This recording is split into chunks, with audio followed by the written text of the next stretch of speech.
araba o araba jɛmukan bɛ sigi aw ye o de tibi nabawi n'o de ye furakɛli alakira sallallahu alaihi wasallam ale ye furakɛli kɛ cogo mun na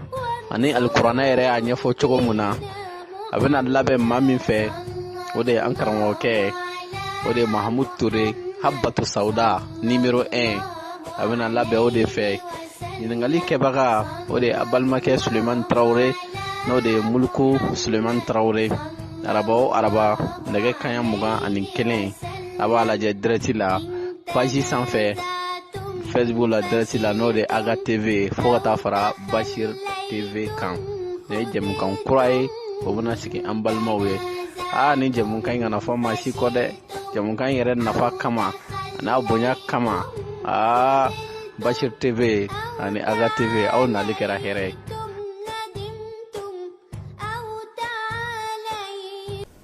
Assalamu alaikum wa rahmatullahi wa barakatuh. Foli ani tanu o bɛ ɲɛsin lajɛlikɛla bɛɛ lajɛlen ma Mali kɔnɔ Mali kɔ kan yɔrɔjanmɔgɔ fara yɔrɔ surumɔgɔ kan kabini bɛɛ lajɛlen ka waati cogo ni waati barikama in na aw bisimila aw ka jɛmukan mandi kan jɛmukan min n'an b'a wele ko tibi nabawi alakira Muhammad sallallahu alaihi wasallam ale ye furakɛli kɛ cogo min na ani alikuranɛ yɛrɛ ɲɛfɔ cogo min na bi ye sigida tako 12 ye walanda tɛmɛnen an kumana tamaro kan nafa mun b'a la kosɛbɛ wa mun filani a bɛ mun na ani alikuranɛ TV kan ne jɛmukan kura ye alhamdulillah bi bɛna kɛ sigi tako 2 ye ni waati in na an bɛna folikan ta ka ɲɛsin an ka karamɔgɔkɛ ma o kɔ an bɛ don an ka walanda kɔnɔna la Fadilatu Sheikh Ture salamu alaikum wa rahmatullahi wa barakatuh. Wa alaikum salam wa rahmatullahi wa barakatuh. Alhamdulillahi alladhi ibtala ibadahu bil amrad والصلاة والسلام على خير من آمن وصبر على البلاء نبينا محمد صلى الله عليه وعلى آله وصحابه وسلم تسليما كثيرا أما بعد فالسلام عليكم ورحمة الله وبركاته أيها المجتمعون الكرام والمجتمعات من قناة أنكا تي وبصير تي فضلوا جميعا معنا في رهاب الطب النبوي أمي الله تعالى تنو كما سين ولمنو كبركة مسامي أياك جونيمون بلد لازربي نبناوي ألك النعمة كسي تيمم ماكا ما من لمن يلا أكل لمن يكورك جرين كتمم ما بلد لينكا الصبر لا ني الله تعالى كاللازربي كوكا كتمم ما بلد لينكا no yala kire sallallahu alaihi wa alihi wasallam o tamnen ko fe mbam balman bela diren fo Mali korona na Mali ko kanala ka bo Basiri TV sanfɛ ani Anka TV sanfɛ o bela diren bisimila aka tibu nabawi kenaka ne masata ala ka diɲɛna ka bɛn sama ye bibi kɛ walanda tako 12 ye comme n'a fɔ bela diren ba kalama cogoya min kɔnɔna na wala an kumana fɛn caman kan an y'a fɔ an ka kumakan dɔw tɛmɛnen kɔnɔna na an ko fɛn minnu sabatila alikuranɛ kɔnɔ ka bɔ yiriw la an ko an bɛ ɲɛfɔli kɛ olu le kɔnɔna na fɔlɔ o kɔfɛ kira fana ye fɛn minnu fɔ an bɛ an da don olu la wa sababu la walanda tako 12 kɔnɔna na masa taala fɛnba dɔ fana bɛ alikuranɛ kɔnɔ masa taala y'a kale wala kaleni na kaleli min ka fa gɛlɛla kosɛbɛ pour que adamaden ka ali Alahu taala ka masaya ka sig'a ma o kɛra yɔrɔ jumɛn na o kɛra suratu tini kɔnɔna na masa taala ko o la ko wa tini wa zaitun ko ali Alahu taala b'a kale tini na ko a b'a kale zaitun fana la wa tini ye fɛn min k'a fɔ a bɛ sɔrɔ an fɛ an ka dugukolo kan yan kɛrɛkɛrɛ bolo Mali kɔnɔna na yan ale yiri de bɛ wele an ka todunkan na an b'a fɔ o ma ko toro fana ye suguya 2 ye toroba bɛ yen nɔ sire toro bɛ yen nka lakin toro min k'a fɔ Alahu taala y'a kale o la dɔnnikɛlaw ka kɔrɔfɔ la o ye toroba in de ye ni Allahu Ta'ala sɔnna walanda ta ko filanan in bɛna ɲɔgɔn baro ɲɔgɔn de kan inshallah ta'ala. Alhamdulillah an bɛ lajɛlikɛla bɛɛ lajɛlen fo dante foli min na ni jɛmukan in bɛ sigi aw ye araba o araba ka daminɛ nɛgɛ kanɲɛ 21 ka taa kuncɛ nɛgɛ kanɲɛ 22 la yanni an ka don walanda kɔnɔna la an balima dɔw ka ɲininkali bɛ yen nin ye an balimakɛ fɔlɔ ye ka bɔ Faransi a y'a yira k'a fɔ ale sen kɔnɔna a bɛ to ka kalaya de a bɛ fɛ i ka a bilasira. Tayyib an bɛ Allahu Ta'ala deli Ala ka bɛn saman d'a ma an balima lujuratɔ kelenkelenna bɛɛ lajɛlen Ala ka bɛɛ lajɛlen kɛnɛya Ala ka bɛɛ lajɛlen latanga ka bana ninnu kɛ jurumu yafa ye wa ne y'a sɔrɔ maa mun sen tɛgɛ kɔnɔna bɛ kalaya a bɛ sɔrɔ laharɛ dama la a laharɛ dɔ ye fɛn min ye ne y'a sɔrɔ hémorroïde bana bɛ maa minnu na o ye koko ye a bɛ se ka sen kɔnɔna kalaya o tɛmɛnen kɔfɛ fana n'a y'a sɔrɔ tasuma fana bɛ maa minnu na o fana bɛ se ka kɛ sababu ye ka maa dɔw k'o sen tɛgɛ kɔnɔna ka kalaya nin fila bɛɛ lajɛlen bɛ se ka kɛ mɔgɔ la nka lakin an t'a dɔn an balimakɛ ta ye min ye kɔni ye ɲininkali fɔ ten an b'a jigiya minɛn ɲuman kɔnɔ wala ne y'a sɔrɔ a mana kɛ nin fila fɛn o fɛn k'a fɔ nin muskila in b'a la a b'a jija miyɛli kelen kelen in surtout Faransi jamana kan ɲuman bɛ sɔrɔ yen fana a bɛ di dɔ ɲini a bɛ kuyɛrɛ kumaba ɲɛ fila ta di la a b'a kɛ kɔpu ɲɛ tilancɛ ji kalan na sawoma a b'a min ɛrɛ kelen kɔfɛ a bɛ dumuni kɛ wula fɛ fana a b'a min wa ɛrɛ kelen kɔfɛ a bɛ sɔrɔ ka dumuni kɛ ni Allahu Ta'ala sɔn bɛ kɛ sababu ye b'a bali a laharɛ dɔ fana ye fɛn jumɛn ye tuguni n'o ye o miyɛli kelen n'o ye di ye a datɔ su fɛ a bɛ se ka mun sen tigɛ kɔnɔna na ni Allahu Ta'ala sɔnna ninnu ye fɛn min k'a fɔ sɔrɔli ka nɔgɔn kosɛbɛ n b'a jigin n'a y'o kɛ Allahu Ta'ala bɛ bɔda d'a ma a la ni Allahu Ta'ala ka dɛmɛ ye. Alhamdulillah ɲininkali filanan o tɛ dɔwɛrɛ an balimamuso dɔ don a kunkolo bɛ to k'a dimi a bɛ to k'a ɲanamini fɛnɛ k'i k'a bilasira. Tayyib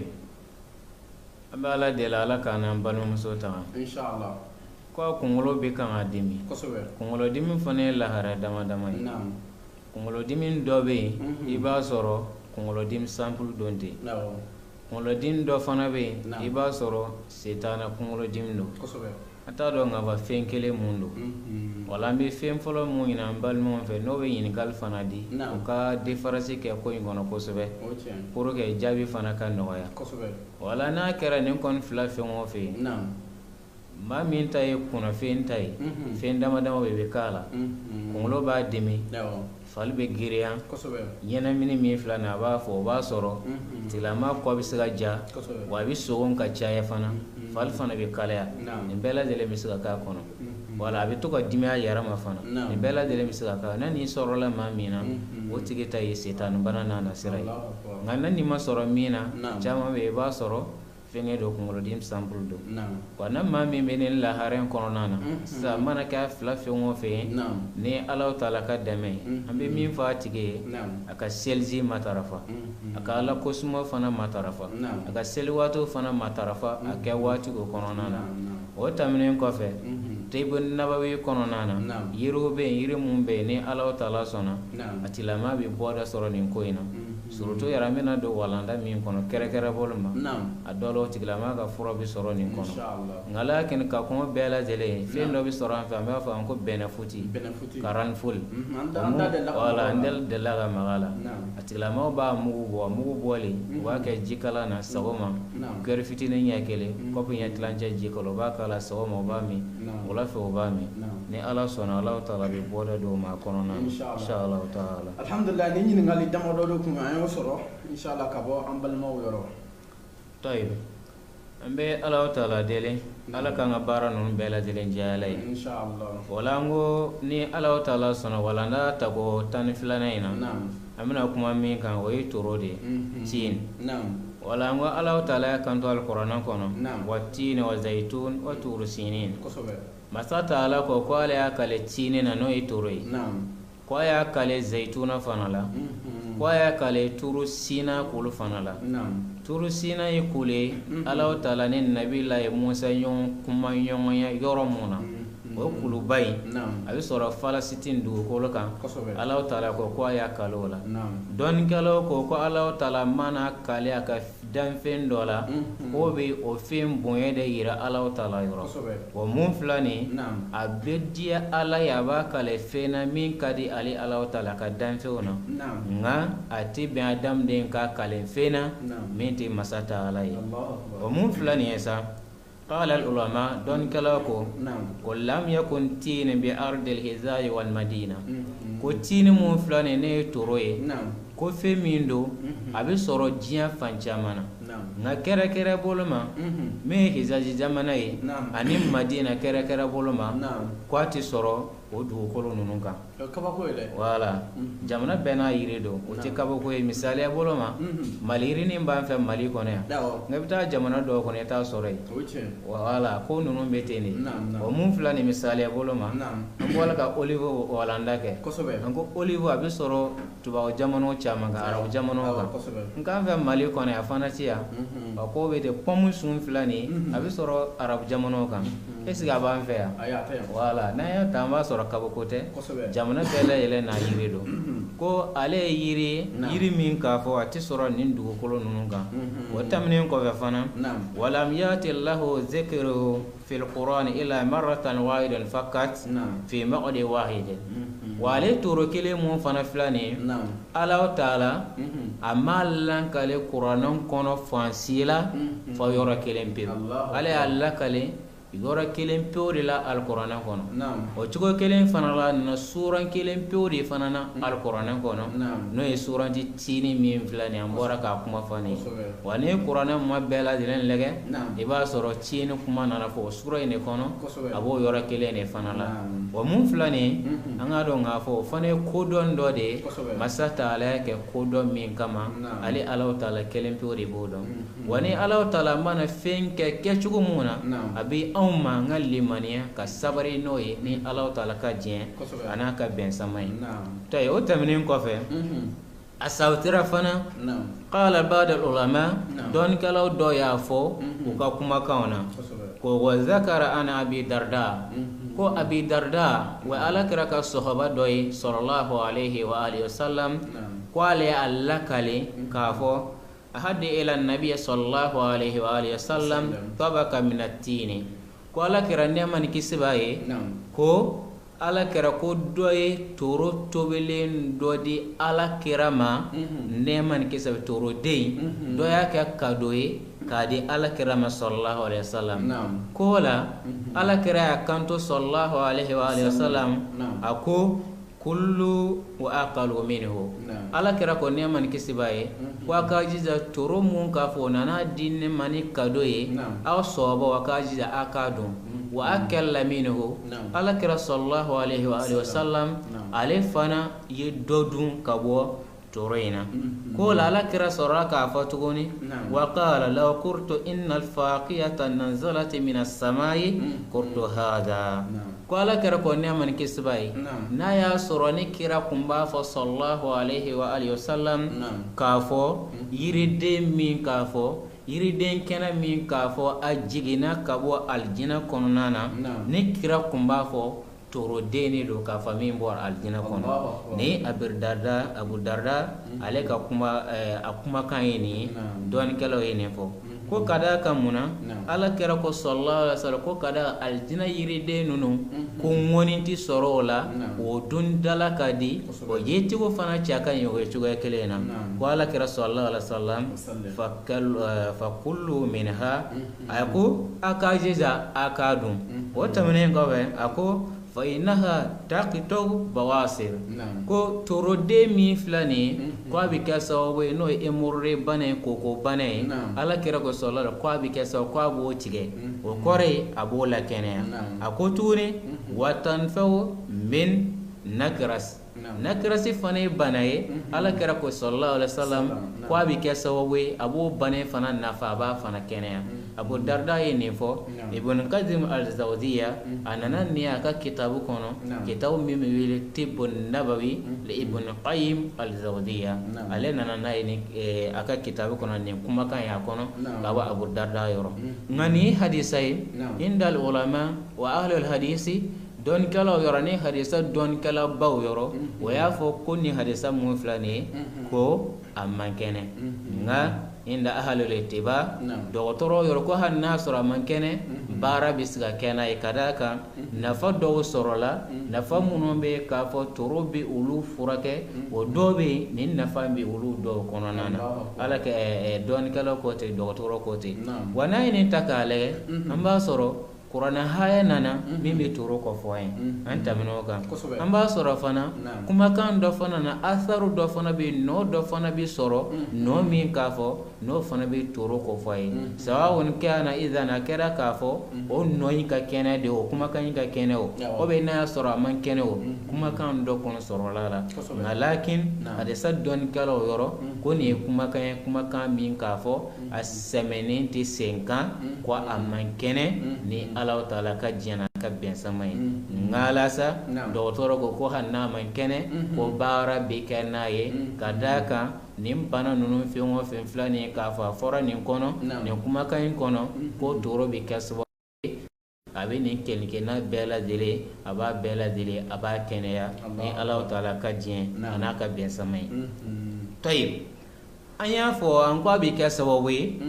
abi koko bana an ko abi koko abati yako yaqta'ul bawasi ko abi koko tige ko kore na yikuru bo mamela la kan kisi kan lata ko be abi mamunu na neba toro itiride abi kasawe aba kene o inna fa folo na fami ka fo abi soro toro kono nana o tamne ko fe kuma kan kono na fa flana min bala abi fo o ma o banen fana ma ko nakrasi fana banai ale bana sugu mi abibo adam de kolo tugu dawlela nga kere bol ma abibo kolo tugu da mina ka chaya katma adam de fam bela derenka we se ngwani kuma bay o sanfela ale banai abibo o yorolela wala ni Allah Ta'ala ka jena ka bensamay mawo mane segal kala kosobe ka irsarsi kala wa banai ta ko ba yirila adola na asoro ya fam banai de ni buroke ambal mo nga siga fam ambal mala jalika law ameda ma banam kan nene nakrasi inshallah maradun nakras arab kana alere ni abibo sengon kuma bay abibo o sanfela ni la kolo tuguda mimbe abibo o yorolela ngauna ta bela dele absiga kolo tuguda fancha man soro nga kere boloma abi yoro min soro kachaya wayni yoro ende ambi Allah Ta'ala dele alaka ben samandi nena kelke na bela dele ma toyib o tamne ko ka boy ako النتين يعالج الإمساك ينفع الثلاثة أو 4 ثمار من التين الزاف في كوب من الماء ko toro min flane ko ngado abi keso we kono ja ko aba fana bali kono ja ni banen flane ni fo banacha mi emson cha bana kada anga don fana adam de ne ayambi kan ni fo fen wolon la do be an della ka fo an ko bana bela zelin surusu o fen wolon vlendi o fen wolon vlen fana mana titi fana ta soro kono jabala bana son chama fana be abi soro ni kono ja fana sawo anda bora ko kuma mona abi do soro ne kono ja sawo de o ko ja flani do be o ko bo dimi san kalotan fla ado be soro ne kono ja sababu de o do fana iba soro do kungulo bo dimi absa ker kono ja fana ina fan de la gafa sisa ambalma muso ka yin kala o be ta do o mun flani ko toro de mi mu wa toro la ebe jiza toro de moni akara jala ya akara kene na kitab tigi min fo ko toro de njale ebe jiza ebo de sabata o be ka a de nani yonta eba bla ji kono eba bla ji la na bla ji suma kono nana abi to kono ka eri dama ke na kare abi siya kono nana na kare fana abi sa dur woro yonke no kera wati men ko sawma dafe atila ma ba jiza abi o toro de mi ka fa ya bla ji kono abi toro de inta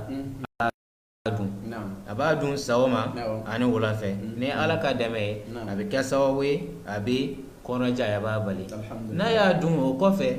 jimi mito wa yasra wa ma'ahu o kofe a ji akundale me jimi kono abo ji fana abo mi ne Allah Ta'ala ka dien anaka ben samai ngaji aba mi sawmanda fe yana ka daraga do aba mi o wati de kono o kotuni aw an yatiba salasa aw arba thimari obe e ka den saba tobi toro den saba e ko tobi obe den nan yon na ka de biska tobi fana ka bla barada kono obe ka bla minan do kono nan e ba tobi nga o tobi chugo fana bike ni lahara e fe mi ko de fil qadahi min al halibi ما 12 حبة من الجبيب ويسرب الخليط صباحا على الريق وكوتي وچو مفلا ترد ناني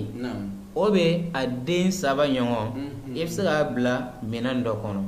tasa do kono obe barada kono akaka minan do kono ne minan abla minan do kono ibi soroka nono de kala nono kene ya fam ebe na nono kene do isa ka minan kono ne oke toro den saba nyongo obe adin nani adin ko da bulu tada den yara de ko do yebo fana ta ka bla nono kono na bla nono kono kuma na muna fendo be afama ko yabibu taranta do be yabibu do yabibu wa fama ko fanga ko bon ma sega afendo tayo ebe rezen kon do be rezen do rezen yabibu bo rezen la donc rezen jale o de yabibu wala ya fa alhamdulillah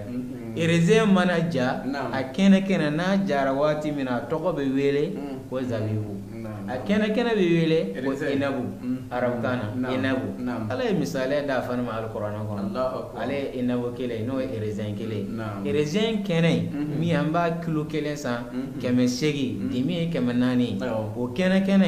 o de be wele ko erezen arabkana ko inabu wana jara sisa atoko be wele wala ko jabibu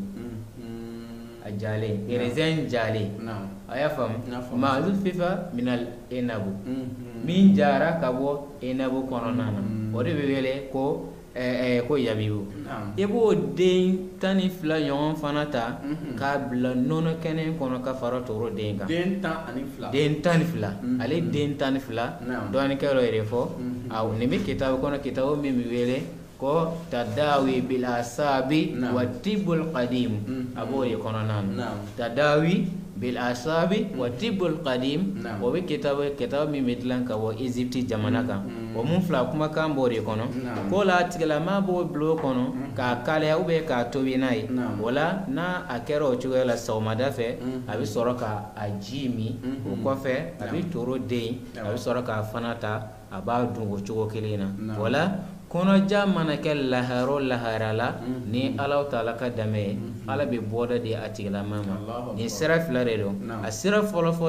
ka toro den saba wobe de naninta ka bla jisma do kono akasi sawmada fe iba jimi iba dendo obe no mo dia fana iba den saba wobe de nani iba tobi to la nono kene bi faraka anu ko fe yabibu fana bi faraka o fana jale de den tan fla bi faraka iba to yon fa na mona iba dun ibi sora ka jin fana mi ne Allah taala ka jin anaka ben samai abo bali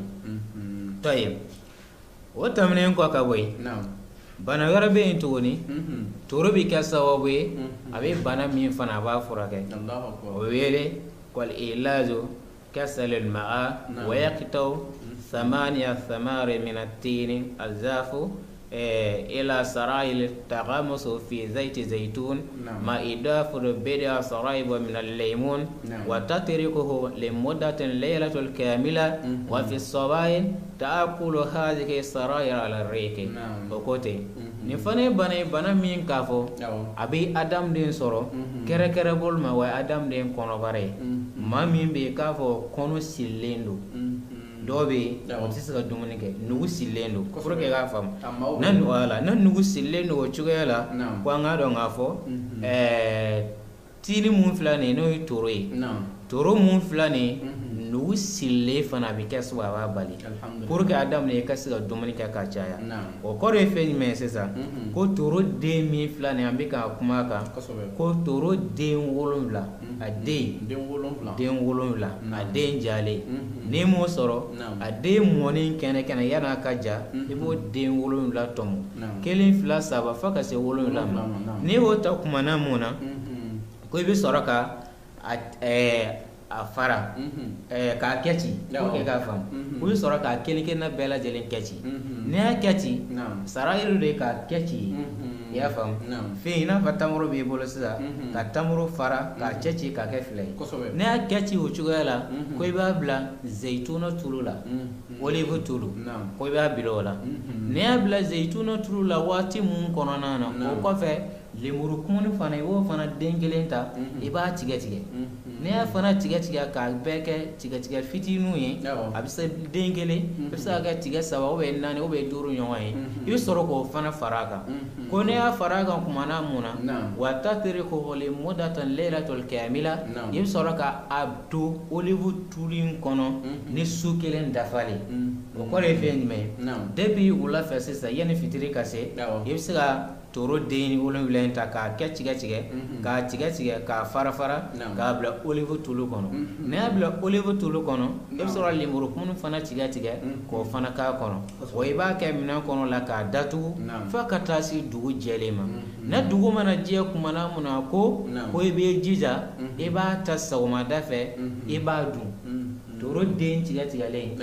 i b'a dun i b'a ta ka bɔ olive tulu in kɔnɔ i b'a dun o kɔfɛ lemuru kumuni mun fana i y'o fana k'a la i b'o fana ta i b'a fana dun n'a ka di i bɛ se ka lemuru kumuni ta k'a sɔnsɔn tulu min b'a la olive tulu min b'a la i bɛ i b'o sɔnsɔn i bɛ sɔrɔ k'a tɔ fili nka n'a ka di n'i bɛ se k'a dun i b'a bɛɛ lajɛlen dun o cogoya la ni Alahu Taala ka dɛmɛ sɔgɔmada fɛ diɲɛ don o don fo ka taa se tile 3 ɲɔgɔn ma ni Alahu Taala ka dɛmɛ ko a bɛ kɛ sababu ye nugu silen don min kɛ k'a fɔ i tɛ se ka dumuni kɛ a bɛ kɛ sababu ye a b'a bali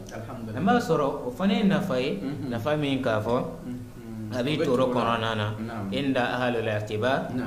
dɔgɔtɔrɔ yɔrɔ dɔnnikɛlaw sɔn caman fana yɔrɔ ni Alahu Taala ka diɲɛ a n'a ka bɛn sama ye nka lasa fɛn dɔ bɛ yen o yɔrɔnin mɔgɔ ka se k'a faamu a dɔw la mɔgɔ dɔ bɛ se ka ɲininkali kɛ sisan sara a kan ka kɛ olive tulu hakɛ jumɛn kɔnɔ ka d'a kan dɔnnikɛlaw nana nin kuma in fɔ nka a bɛ kɛ olive hakɛ mun na o m'a fɔ nka a bɛ kɛ hakɛ min kɔnɔna na an ka sɛgɛsɛgɛ la ɲɛɲini na a bɛ kɛ o cogoya la olive fana temin jɛrɛ ɲɛ 2 ɲɔgɔn dɔrɔn a cayalen ɲɛ 3 ye i b'o de ta olive la k'a kɛ minɛn kɔnɔ ka sɔrɔ ka toro den 7 k'o tigɛ tigɛ k'a k'a kɔnɔ ka lemuru kumuni fana tigɛ tigɛ k'a k'a kɔnɔ k'a bila a ka si dugu mana jɛ kumana mun na i bɛ sɔrɔ k'a fɛ i b'a dun a bɛ kɛ nin cogoya de la ni Alahu Taala ka diɲɛ a n'a ka bɛn sama ye a bɛ kɛ sababu ye min ye maa minnu nugu silen don o kɔfɛ a bɛ kɛ sababu a b'o kɛnɛya ni masa Taala ka diɲɛ n'a ka bɛn sama ye tɔyi o tɛmɛnen kɔfɛ tuguni an natin ko toro mun filɛ nin ye yu'alidu idi turabil haidi muso ka gire ko problème kɔnɔdimi ko a b'o fana furakɛ ale b'a furakɛ cogo mun na a ko yaghila 25 أو 30 من أوراق التين في اللتر من الماء ويشرب من المغلى للسؤال وإدراك الأيدي هيدي كو إباك الهرامنا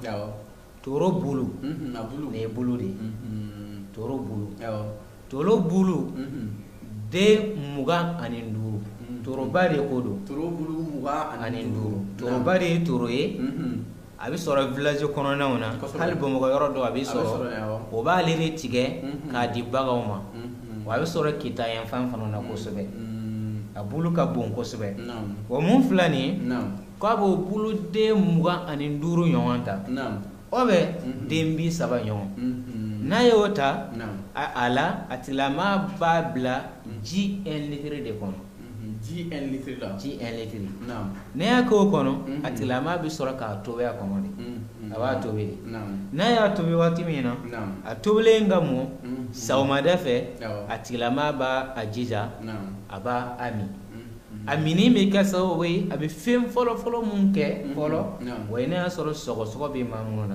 abo labali alhamdulillah aflana yemi muso ka eregiro ko problème wa idrar tamasu ani muso munu ka eregiro be to tige wa bi ka sawe abo fana forake Allahu akbar ne fane na fay na fami ka fa abi torola a kayfiyatu de e ka tolo bulu de muga ani nduruta obe e ka de mbi sabata e ba bla ji 1 litre kona ka tobi na mona sawma dafe e ba mi ya fam e ba mi sawma anu wala fe ni Allah taala ka jien ana ka ben samay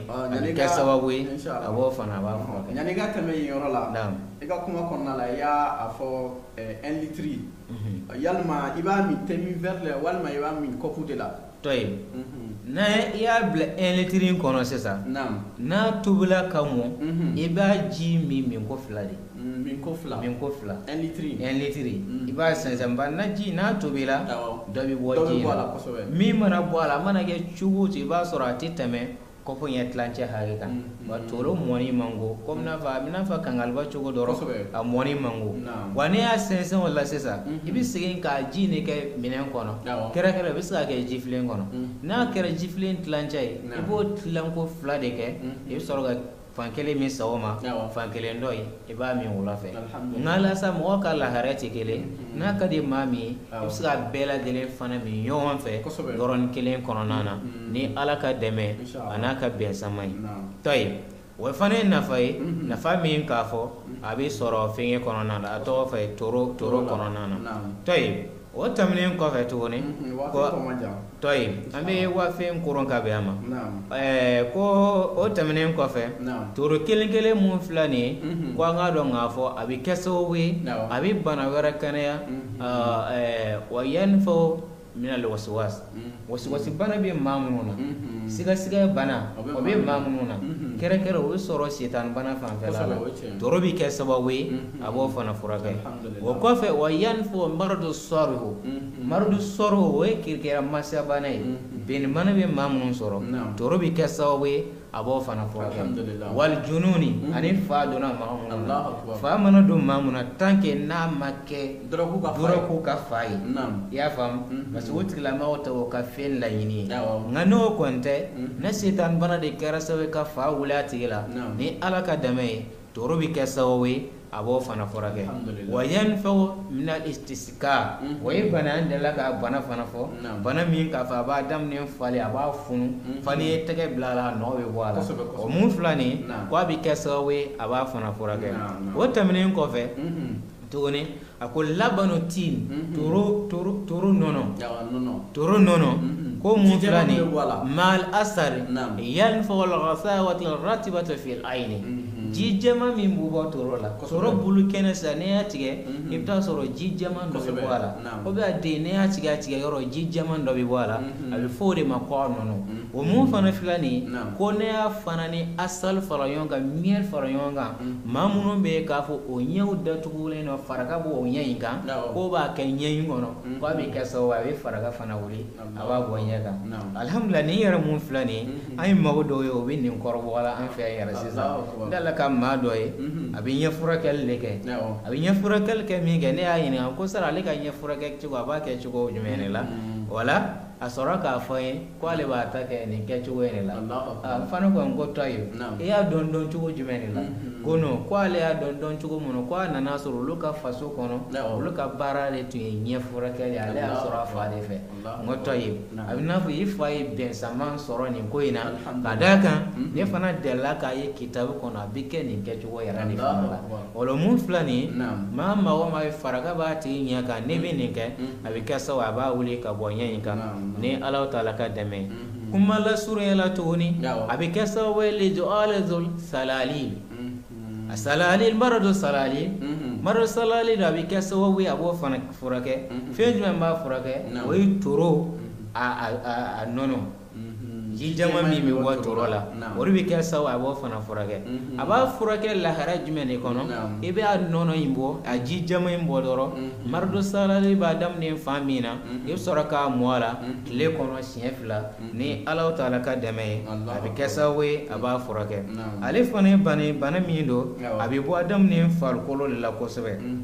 n'o ye marido salali ye ale bɛ bɔ a daminɛ farikolo de sanfɛ kosɛbɛ a bɛ kɛ n'a fɔ tɔgɔtɔgɔnin a bɛ bɔ mɔgɔ dɔ fari a dɔw bɛ ji ta a dɔw bɛ i b'a sɔrɔ a tɛ ji ta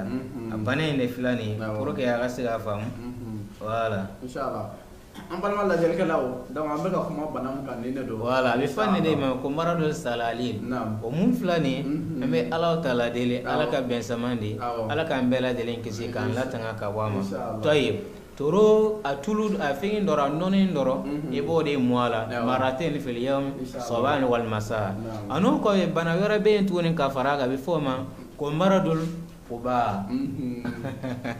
ninnu ye kabako bana ye dɛ ale fana ye bana a bɛ bɔ a daminɛ farikolo de sanfɛ a fana bɛ kɛ i n'a fɔ an ye bana mun fɔ nin ye o bɛɛ lajɛlen bɔlen bɛ ɲɔgɔn fɛ nka kuma dɔ la i b'a sɔrɔ bana kelenw tɛ voilà ale fana a bɛ kɛ kuru de ye min bɛ bɔ adamaden farikolo sanfɛla la i b'a ye maa dɔw fari la ni Alahu Taala ka dɛmɛ n'a ka bɛnsama ye ale bana de fana filɛ nin ye voilà toro nɔnɔ dɔrɔn i bɛ jija i b'a mɔ a la nka wa qala al-ba'd al-ulama dɔnnikɛlaw dɔw ko k'o la sisan ko i b'a kɛ laharɛ mun kɔnɔ